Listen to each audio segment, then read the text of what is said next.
لوگ اللہ پر ایمان لائے, کہے کہ ہمارا رب اللہ ہے, پھر اس پر جم جائے, ان پر فرشتوں کا نزول ہوتا ہے, نہ کوئی غم کرے نہ خوف, خوشیاں مناؤ جنت کی جس کا تم سے وعدہ کیا گیا تھا. اللہ کی ربوبیت پر اطمینان جب انسان کو ہو جاتا, میرا رب اللہ ہے, ربی اللہ, انسان کے لیے نہ کوئی کھٹکا, نہ کوئی خطرہ, نہ کوئی خوف, نہ کوئی حضور. جو کچھ ہو رہا ہے کس کے اذن سے ہو رہا ہے؟ اللہ کے اذن سے. اللہ کے اذن کے بغیر پتہ تک نہیں ہلتا. یہ کوئی اندھا بہرا مادہ نہیں ہے جس سے مجھے کوئی خوف ہو. اندھا بھینسا چلا رہا ہو اس سے تو ڈرنے کا ہر انسان کو ڈرنا چاہیے, نہ معلوم کس کو ٹکر مار دے. لیکن نہیں, اس کائنات کو چلانے والا ایک سمیع و بصیر خدا, وہ جو میرا دوست ہے, میرا ولی ہے.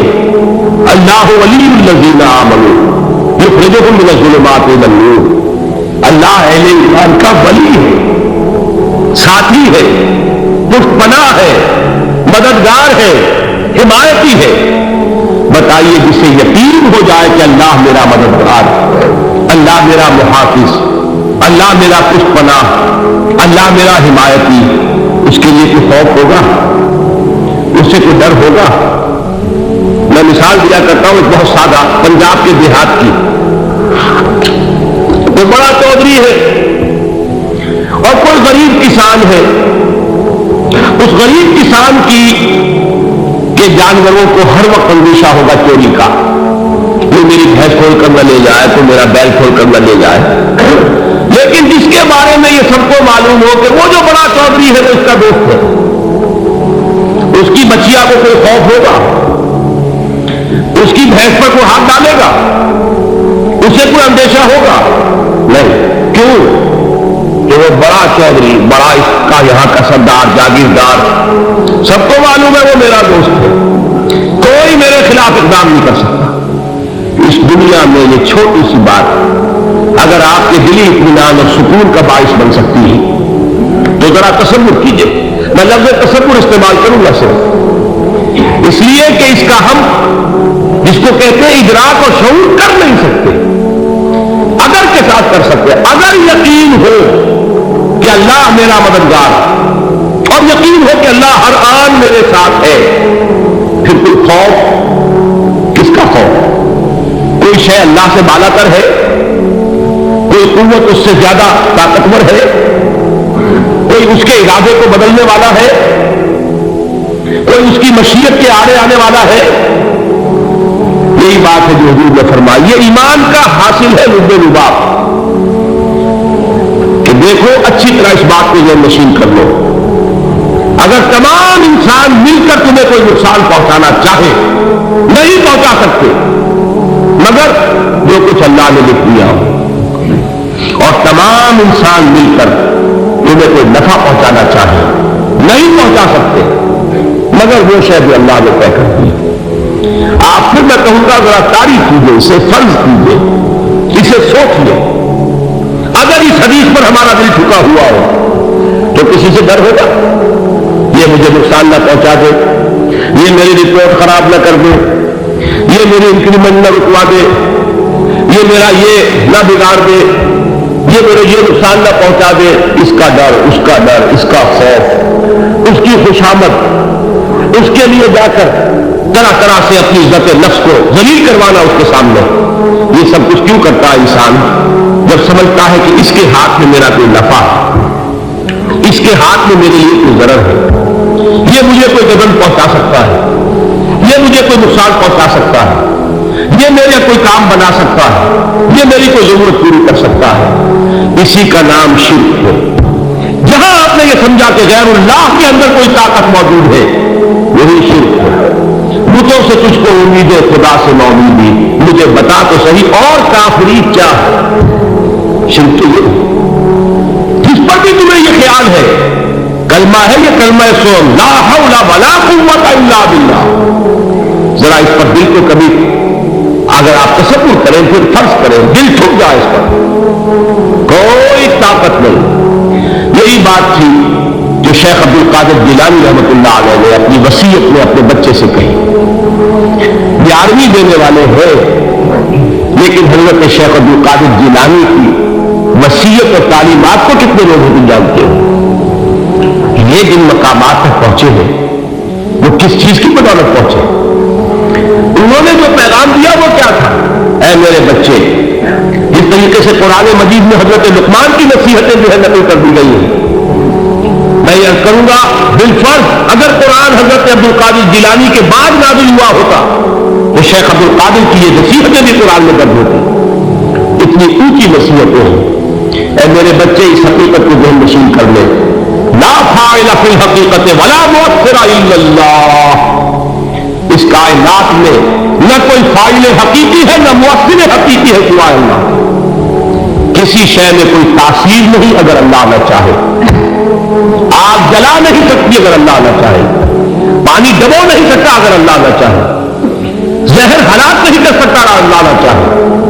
کوئی کس فائدہ نہیں پہنچا سکتی اگر اللہ نہ چاہے. تو در در کے کیوں سر جھکاتے ہیں؟ در در پر کیوں جبیسائی کرتے ہو؟ سب کے سامنے کیوں ہاتھ پھیلاتے ہو؟ ایک اللہ سے مانگو، ایک اللہ کے سامنے زمین پر اپنی زمین رکھو. لا فاعل فی الحقیقت ولا مؤثر الا اللہ. نظر آتا ہے ہمیں کہ پانی پیاس بجھا دیتا ہے. پیاس بجھانے کی صلاحیت پانی میں نہیں ہے، اللہ کے اذن سے. کھانا بھوک مٹا دیتا ہے. بھوک مٹانے کی صلاحیت کھانے میں نہیں ہے، اس میں رب میں. دیکھیے یہی یقین تھا. حضرت موسیٰ علیہ السلام کا واقعہ یاد کیجیے. سامنے سمندر آ گیا، قوم دیکھتی ہے پیچھے کہ گرد و غبار کا طوفان. معلوم ہوا کہ فرعون اپنے لشکر سمیت آ گیا. لشکر جب چلتا تھا تیز رفتاری کے ساتھ تو گرد و غبار کا جو طوفان اٹھتا تھا اس کا تصور کیجیے. اور لمحہ بلمحہ وہ قریب آ رہا. پوری قوم نے کیا کہا؟ اے موسیٰ انا لمدرکون، اے موسیٰ ہم کو پکڑے گئے. قرآن مجید میں تو یہاں وہ باتیں نہیں لکھی ہے، لیکن تورات میں یہ درج ہے